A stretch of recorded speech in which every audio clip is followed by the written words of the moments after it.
If I could go back in time, I think I would choose the year 1814, because that's when the craziest thing that could happen to humanity actually happened. It was the year of the Great London Beer Flood. And yes, I'm serious. This was a real disaster with real people, real buildings, and yep, real beer. It started in a brewery, I mean, where else? With a giant wooden tank and a little leak. And this is how a normal day in London turned into something straight out of a cartoon, where beer exploded, people panicked, some even had a little party, and the streets were left sticky and broken. Okay, so let's go back to London in the year 1814. At the time, people didn't drink much water, and this may sound good, but the reason was that the water was often dirty and could make you sick. So instead, people, even kids, drank a lot of beer. But it wasn't the super strong kind you might think of today. It was more like a safe drink that was part of everyday life. Now, because everyone drank so much beer, London had huge breweries. One of the biggest was called Moe and Company Brewery. They had giant wooden tanks, or barrels, where they stored the beer, and these tanks were massive. Imagine something as tall as a two-story house and wide enough that you could park a truck inside it. Each tank could hold thousands and thousands of gallons of beer. We are talking enough beer to fill a backyard swimming pool. One of these tanks had a special kind of beer called porter, a dark, thick beer that was super popular at the time. But there was a problem. One of the metal hoops wrapped around the big wooden tank started to crack, but the workers at the brewery weren't too worried. Leaks happened sometimes, and the tanks usually held up just fine. So they thought, it will be okay, we will fix it later. Spoiler alert, it was not okay, and the small crack turned into something much bigger. Things were quiet for a bit, but then... the giant tank exploded like a soda bottle that had been shaken way too hard. And when it blew up, it wasn't just that one tank. The pressure from the blast was so strong it knocked over the tanks nearby like a chain reaction. In just a few seconds, over 320,000 gallons of beer came crashing out of the brewery. That's like half an Olympic swimming pool. The wave of beer was 4.5 meters high in some places, which is actually taller than a giraffe. The walls of the brewery were smashed down, the roof broke open, and all that beer didn't just sit there, it went straight into the neighborhood outside. The streets were suddenly full of foamy brown liquid. Imagine just walking your dog or playing outside and suddenly, woo, you are underwater in beer. I am under the water, please help me. It knocked over fences, broke through doors and smashed into houses. Some people said it was like being hit by a wall of soda, but heavier and way smellier. And it happened so fast, no one had time to run. People in the neighborhood heard the sound and thought it was an earthquake, or maybe even the end of the world. But nope,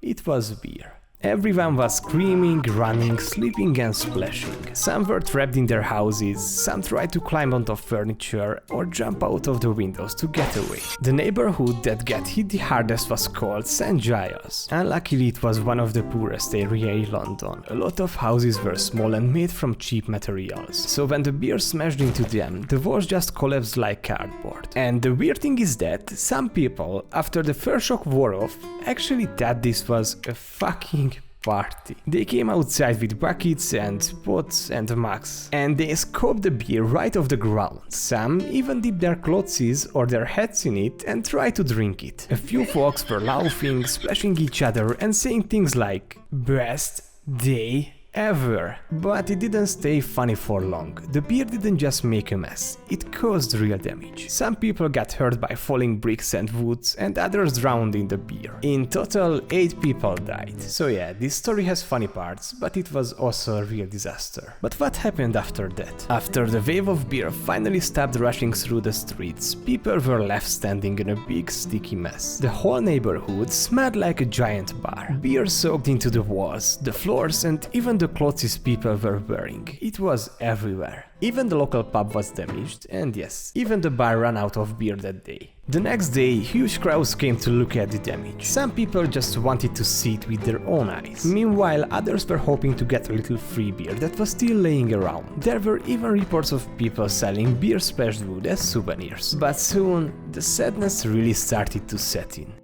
8 people had died.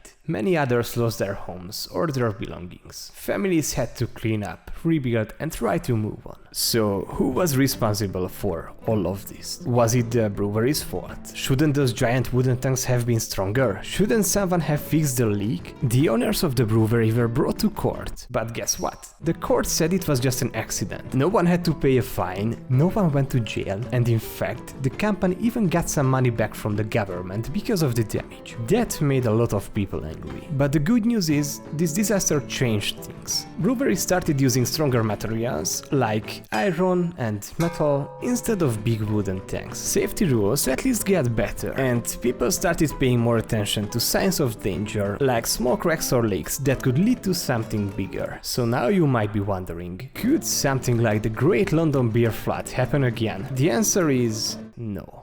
Probably no. Today we have way better technology. We also have engineers, inspectors and safety rules to make sure things are built the right way. If something is leaking, it gets checked right away. We have alarms, sensors and machines that can warn people before something goes wrong. Back in 1814 they didn't have any of that. It's kind of like comparing an old wooden roller coaster to a modern steel one. One is fun, but a little risky, and the other is fast, smooth and super safe. Or at least safe. Same thing with breweries, but accidents can still happen. And while another beer flood is very unlikely, who knows?